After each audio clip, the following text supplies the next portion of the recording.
저희가 강림들 둘째 주에 함께 읽은 마태복음 3장은 세례 요한의 사역과 세례 요한이 전한 메시지를 담고 있습니다. 세례 요한이라는 이름처럼 그의 사역은 세례라고 말하는 어떤 의식을 핵심으로 하고 있고, 이 세례라는 말 앞에 회개라는 단어가 들어있으니 세례라는 단어와 회개라는 단어를 이야기하면 오늘 본문의 내용이 확실하게 전달될 수 있을 것입니다. 우리가 세례와 회개를 이야기하기 전에 먼저 살펴봐야 할 단어가 있는데, 바로 그 단어는 3장 1절에 나와 있는 그때라는 단어입니다. 그때에 세례 요한이 이르러 광야에서 전파하여 말씀하시되 회개하라 천국이 가까웠느니라. 우리가 말하는 그때라고 말하는 것은 어떤 특별한 시점이 되었다는 거죠. 어떤 이벤트가 바로 막 일어나기 직전의 상태. 그래서 어떤 일들이 터지려고 하는데 그 일들을 바라보고 직면하고 아니면 그 일에 참여하기 위해서 우리 안에 어떤 요구가 주어지고 있는 거죠. 그 요구가 무엇이냐면 회개하라는 겁니다. 왜 회개해야 되느냐? 천국이 가까웠으니. 천국이 가까웠다라는 말은 무슨 뜻이냐면요, 제가 밴쿠버에서 공부를 하고 있을 때에 UBC에 퀸 엘리자베스가 온 적이 있었거든요. 방문을 했을 때에 거기에 로즈 가든이라고 이렇게 UBC를 간통해서 이렇게 나오는 길이 하나 있는데, 연대 백양로처럼 거기에 사람들이 많이 모여서 여왕을 보고 싶어서 이렇게 기다리고 있는 거죠. 그럴 때에 이제 여왕이 막 도착하고 차에 내리는 그 순간에 바로 어나운스가 나오는 겁니다. 여왕이 UBC에 도착했습니다. 그리고 이제 걸어서 여러분 앞으로 올 것입니다. 그리고 여왕이 여러분 앞을 건너가실 때에 여러분이 지켜야 될 몇 가지 원칙이 있습니다. 첫째, 먼저 여왕을 향하여 절대로 손을 내밀지 마십시오. 내밀면 그때 받으십시오. 두 번째, 이렇게 여왕 만세 이런 구호라든지 어떤 구호나 외침을 삼가해 주십시오. 그리고 여왕이 이렇게 지나갈 때까지, 여러분을 지나가는 동안에 여러분을 만나면 이렇게 환호해 주시고 박수 쳐 주시고, 그 여왕이 먼저 다가오기 전까지는 절대로 다가가시거나 무슨 행동을 먼저 취하면 안 됩니다. 천국이 가까웠다라는 단어는요, 천국이 오고 있다라는 것이 아니라 천국이 이미 저희 교회 주차장에 도착했다. 그래서 차에 내려서 예배당으로 들어오고 있는 중이야. 이렇게 말하는 겁니다. 이게 가까웠다는 뜻입니다. 멀리서 다가오는 게 아니고 이미 우리 교회에 있는 거죠. 도착한 거죠. 그래서 이제 예배당으로 걸어오는데 이 잠깐의 순간에 그 천국을 환영하기 위해서 제가 어나운스를 하는 거죠. 여러분 일어나십시오. 천국이 도착해서 우리 예배당으로 금방 들어오실 것입니다. 이런 상황인 겁니다.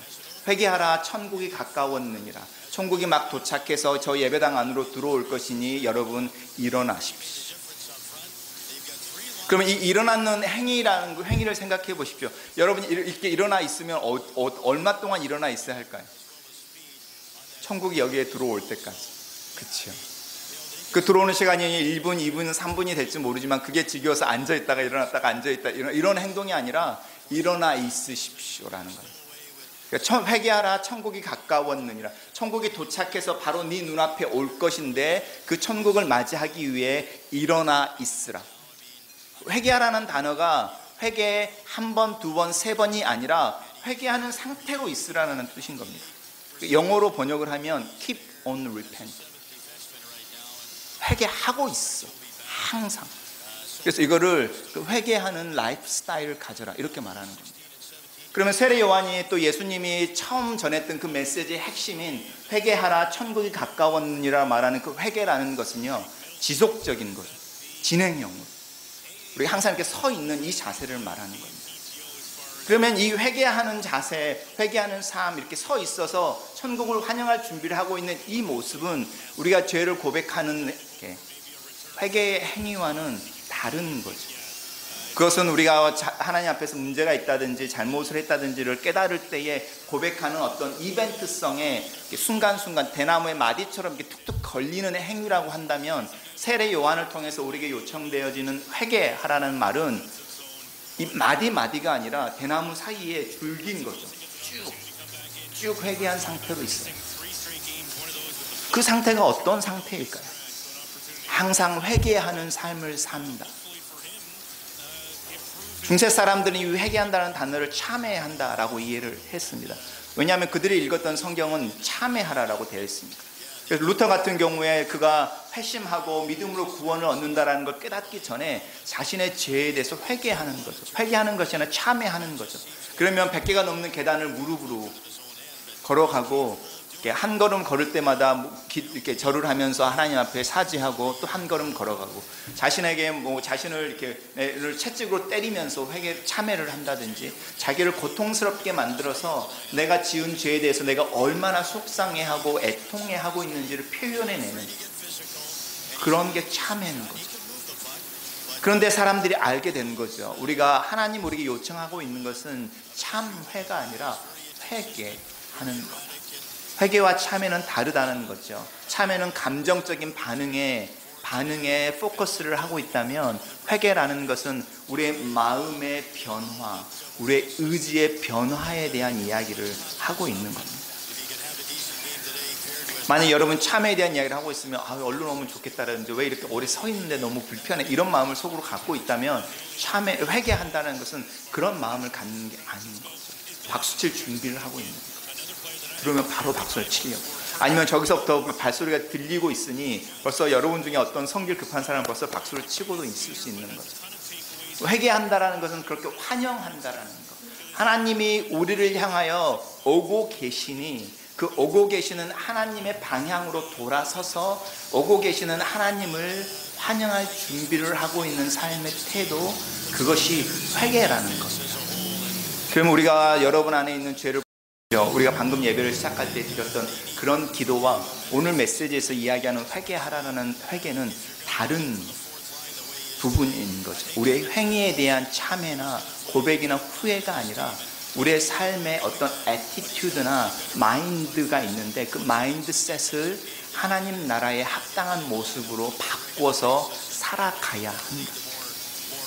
그러면 하나님 나라는 무엇일까요? 우리가 캐나다에서 하는 베네핏 중에 하나가 캐나다는 아직까지 왕정의 시스템을 가지고 있어서 어느 정도 왕이 다스리는 나라에 대한 개념을 가지고 있죠. 예를 들어서 여러분 시민권을 받으신 분들이 있을지 모르겠는데 시민권을 받는 경우에 여러분 국기에 대한 맹세 안 하죠. 시민으로서 의무와 내게 주어진 의무를 다 하면서 이렇게 신실하게 충성된 캐나다 시민으로 살려고 할 때에 누구 앞에 서약합니까? 여왕 앞에 서약하지. 그리고 의회에서 법을 만들면 그 법이 바로 발효되는 것이 아니라 아니면 저스틴 트루도라고 말하는 프라임 미니스터가 사인을 하는 게 아니라 최종 사인을 누가 하는 거죠? 여왕의 대표자인 총독, 제너럴 가버너가 사인을 하는 거죠. 그 말은 무슨 뜻입니까? 국회에서 법을 만들었지만 그 법이 누구의 이름으로 공표가 된다고요? 여왕의 이름으로 공표가 되는 거죠. 여왕의 이름으로 공표가 되어진 여왕의 입에서 나온 그 법률이 이루어지는 나라가 이 나라라는 개념인 거죠. 그럼 퀘벡처럼 우리가 다른 이질적인 언어를 쓰고 있더라 하더라도 거기에 주 총독으로 여왕의 대리자가 서서 그 주에 의해서 프랑스어로 만들어낸 법률에 사인을 해도 그 법은요 여왕의 이름으로 여왕의 입을 통해서 만들어진 법이며 그 법이 공표되어져서 그거에 순종을 하고 있으니 여전히 캐나다인 거죠. 그러니까 하나님의 나라라는 개념은 장소의 개념이 아니라 이 통치의 개념이라는 거죠. 만약에 하나님 나라가 장소의 개념이라면 모든 교회들은 하나님 나라의 일부겠죠. 그런데 이 하나님 나라가 하나님의 말씀에 대한 순종, 하나님의 말씀이 적용되어지고 그 말씀에 굴복하는 사람들이 있는 곳이 하나님의 나라라고 한다면 어떤 교회는 하나님의 나라의 일부가 아닐 수도 있는 겁니다.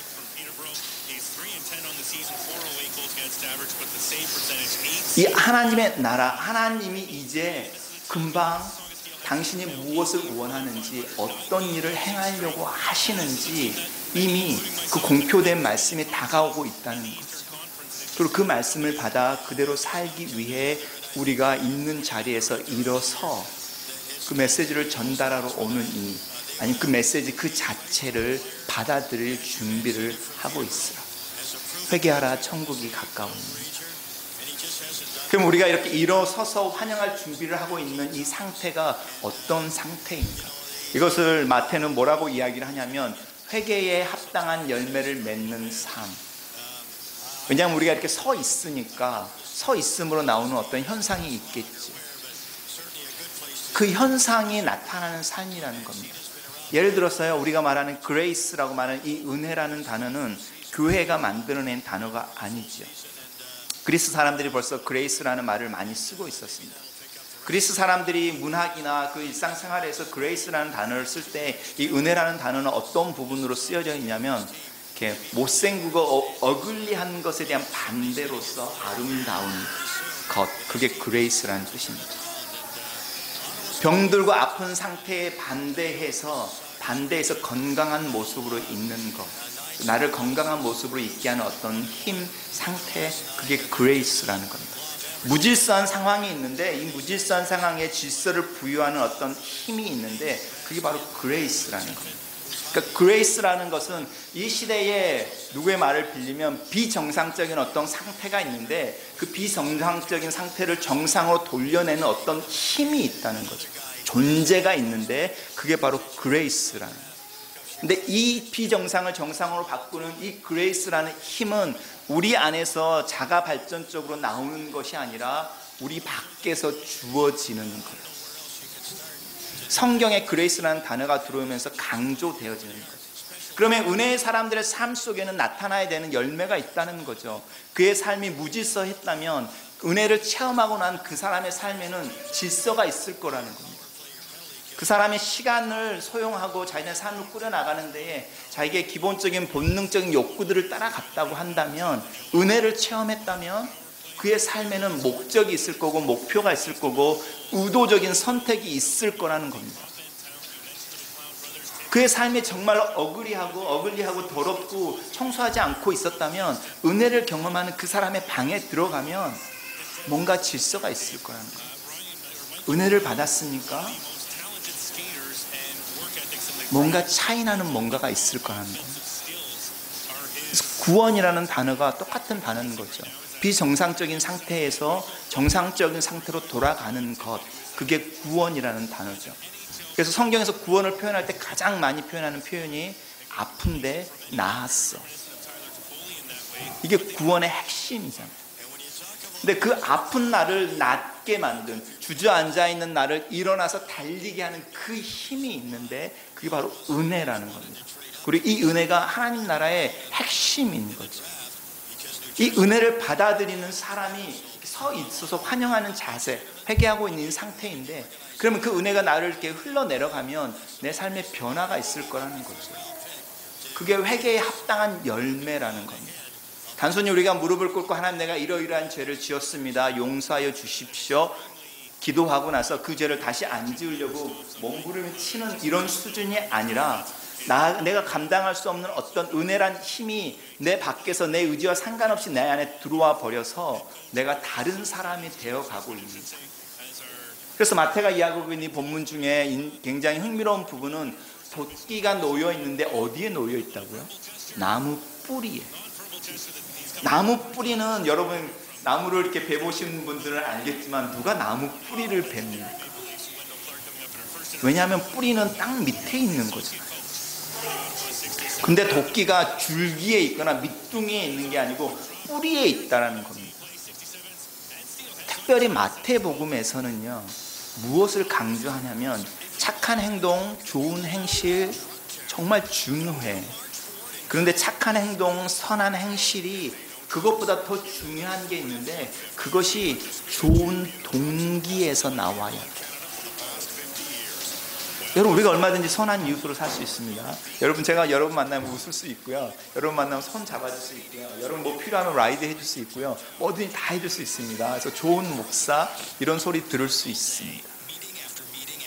그럼 제 안에 그 동기가요, 내가 너한테 빚 하나 줬지, 너 $1 빚졌어, 이렇게 메모를 하고 있는 거죠. 그러다가 결정적인 순간에 내가 너 이렇게 잘해줬잖아, 이건 너 내 이야기 한번 들어줘야지. 제가 우드스탁에 있을 때요, 그 지역에 굉장히 유지가 있었습니다. 저 교회 장로였어요. 그분은요 얼마나 부자였냐면 처음에 자기네가 커티지, 박수산의 커티지가 이렇게 하나 있었는데 그 커티지 옆에 자기 아이들 이름으로 이렇게 캐빈을 하나씩 짓는 거예요. 하나씩. 그리고 그 아이들이 자라서 가족을 이루고 손자가 생길 거 아닙니까? 그 캐빈이 가족 단위로.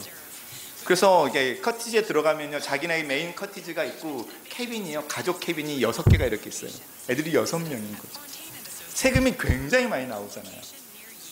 이 사람이 그 캐빈을 자기 커티지를 뭘로 등록을 했냐면 바이블 캠프로 등록을 했어요. 세금을 아끼고. 프로그램은 전혀 없어요.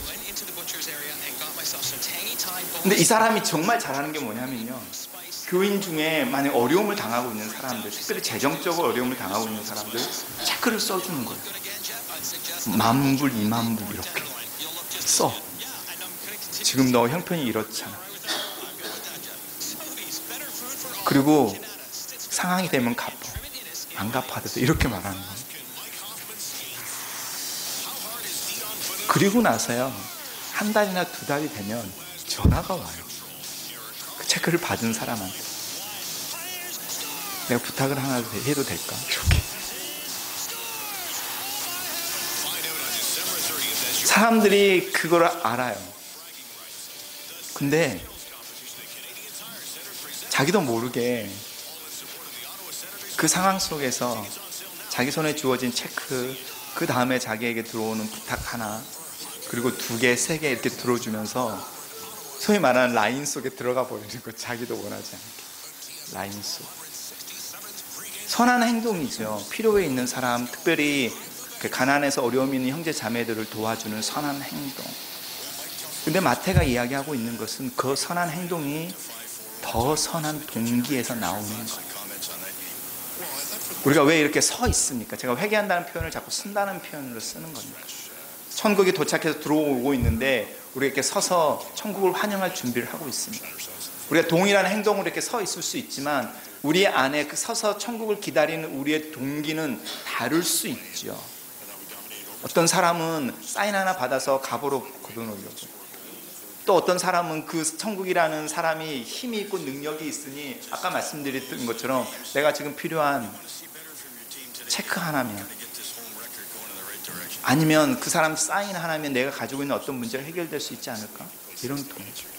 어떤 사람은 그 사람을 정말로 보고 싶어서 기다리고 있는 중에 감격한 마음으로 어머 너무 보면 좋겠다 이렇게 말할 수도 있는 거죠.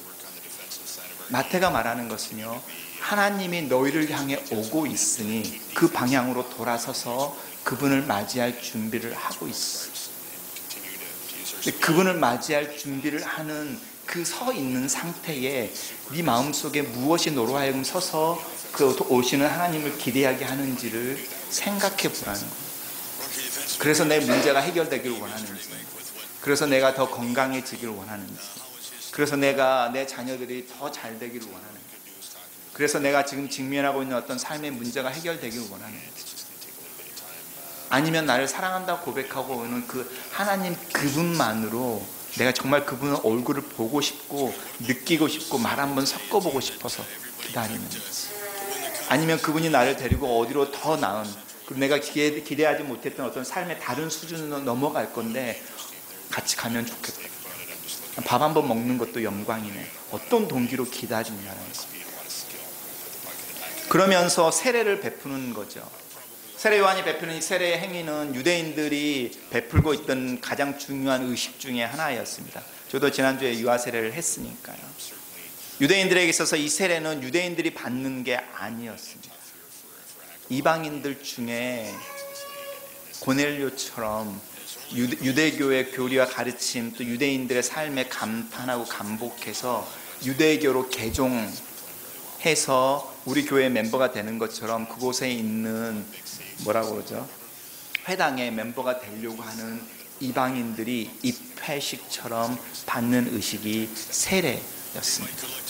그래서 교회에서도 똑같이 세례를 베풀 때에 이 세례가 구원의 마지막 마침표입니다 이렇게 말하는 것이 아니고, 당신이 세례를 받음으로 하나님을 아버지라 고백하며 예수 그리스도 안에서 구원받은 자들로 구성된 이 교회의 멤버가 되는 겁니다. 이렇게 입회식처럼 받는 거죠.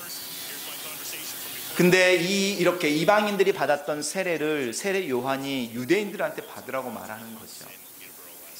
무슨 말이냐면 너희들 다 하나님 나라 밖에 있는 사람들이야, 이렇게 선언하고 있는 겁니다.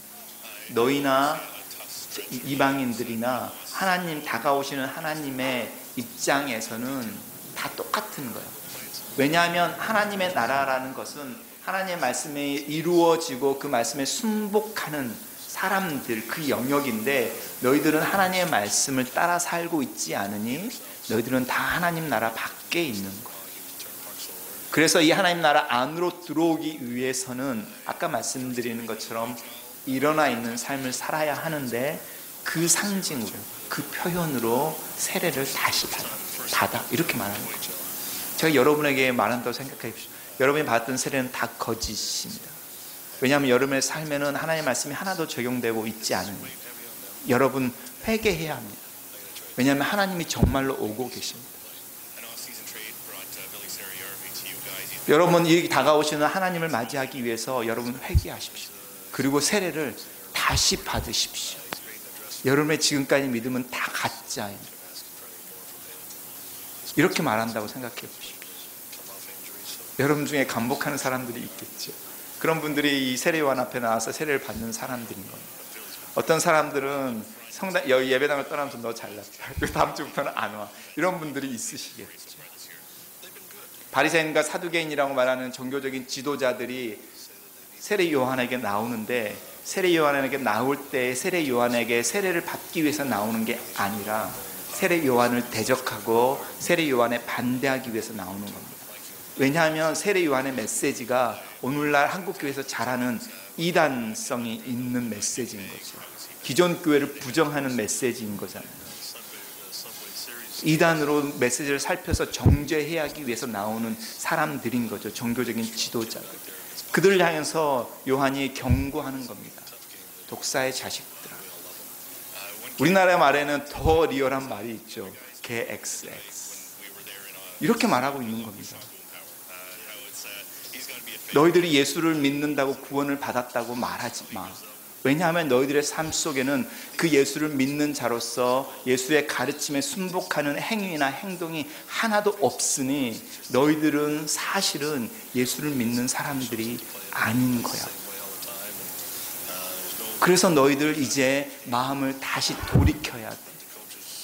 왜냐하면 그 예수가 정말로 다시 오고 있으니, 이미 주차장에 도착했으니, 걸어오고 계시니, 그 소리가 네 귀에 들리고 있으니 그를 향해서 돌아서서 그를 환영할 준비를 해야지.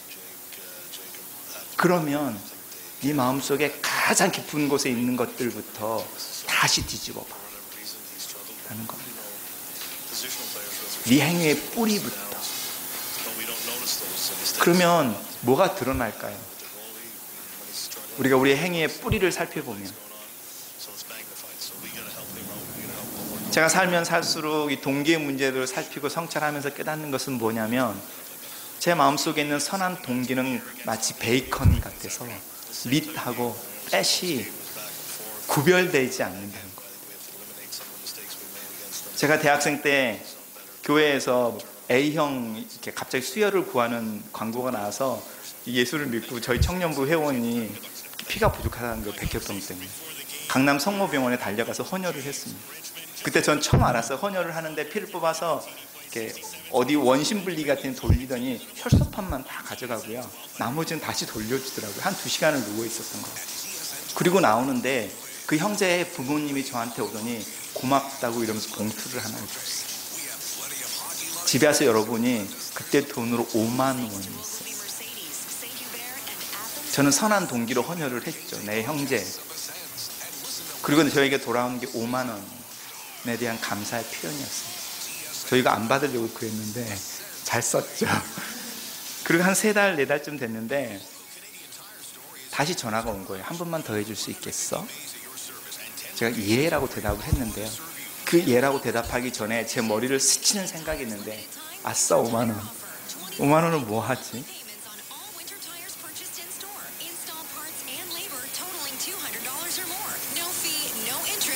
저는 그때요, 내 안에 선한 게 없구나.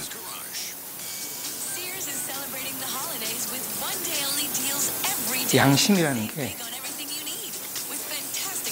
아무것도 아니에요.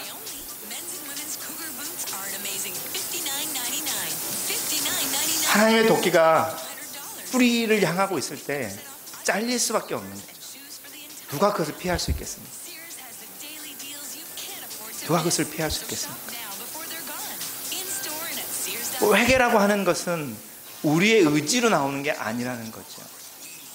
마음이 심령이 가난한 자라고 말하면서 마태가 끊임없이 산상수훈을 통해서 동기를 지적해 버리잖아요. 지나가는 여인을 보고 음욕을 품으면 이미 행한 거다. 동기의 문제를 계속적으로 지적해 들어올 때에 하나님 앞에서 그 내 동기 위에 서여 있는 도끼를 누가 피할 수 있겠습니까?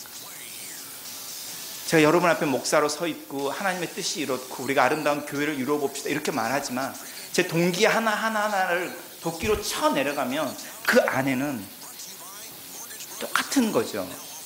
큰 교회, 좋은 교회, 잘 나가는 교회, 그런 교회 목사 한번 해보자. 그런 동기가 없다는 이야기를 누가 할 수 있겠습니까? 그러면 결국 하나님 앞에 서서 하나님 나라가 가까우고 있으니 회개하라라고 말하는 이 말은 우리 안에서 실천할 수가 없는 행동인 겁니다. 그래서 이 회개한다라는 이 행위의 가장 첫 번째는요, 정신을 차리고 나를 기다리는 그 아버지에게로 터벅터벅 돌아갈 수밖에 없는 거예요. 아무런 말 하지 않고. 왜냐하면 거기에 밖에는 소망이 없으니. 세례 요한이 우리에게 주는 도전인 겁니다. 예수 그리스도를 믿음으로 구원을 받았다 마침표를 찍고 있다면 너희들은 스스로 너희들의 조상의 아브라함인으로 나와 하나님 사이에 언약이 이미 이루어져 있다 라고 말하는 바리새인이나 사두개인들과 같은 사람들입니다. 하지만 너희들의 마음속에 끊임없이 비춰지는 예수 그리스도의 그 빛 앞에 노출되어진다면 너는 평생을 회개하는 삶을 살게 될 것이다. 행동 하나하나에 대한 회개가 아니라 내 삶에 선을 행하려고 하는 의지가 하나도 없으니 나를 향해 은혜를 베푸십시오 라는 그 태도로 하나님을 향해 서 있을 거라는 거예요. 초대교회의 교회의 기도는 심플했죠. 자비를 베푸소서. Have mercy on me, God. 이것을 자신들의 호흡에 붙이고요, 노래로 만들어서 부르고요, 항상 기도하면서 하나님의 은혜, 자비를 간구했던 삶, 이게 바로 회개한다라는 겁니다. 행동 하나하나, 작은 행동 하나를 고치는 문제가 아니라 내 삶 전체를 어찌할 수 없으니 하나님 은혜를 베풀어 주십시오. 이 기도가 맨 마지막에 예수님의 생애 맨 마지막에 예수님 향해서 올라가는 거 기억나시죠? 예수님 오른쪽에 달렸던 강도가 이야기하는 거죠. 나를 기억해 주십시오. 아무것도 없는 거죠. 나에게 mercy, 그리고 나를 기억해 주십시오. Remember. 아무것도 없죠. 내 쪽에 살 수 있는 말은. 다만 나를 좀 생각해 주십시오. 이게 회개하는 삶이라는 거예요. 우리 예수 그리스도의 탄생을 기다리는 이 강림절에 우리의 마음 깊은 곳에 놓여있는 하나님의 도끼를 보십시오. 그럼 그 도끼는 심판의 도끼가 아니라 초청장인 거죠. 하나님의 은혜의 보좌 앞에 나오도록 우리를 초청하는 초청장이 약간 의심스러운 모습으로 도끼라는 단어로 표현되어지고 있습니다.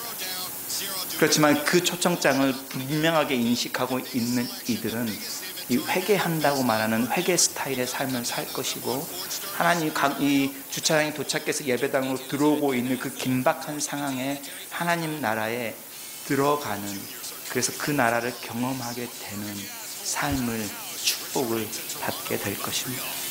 기도하겠습니다.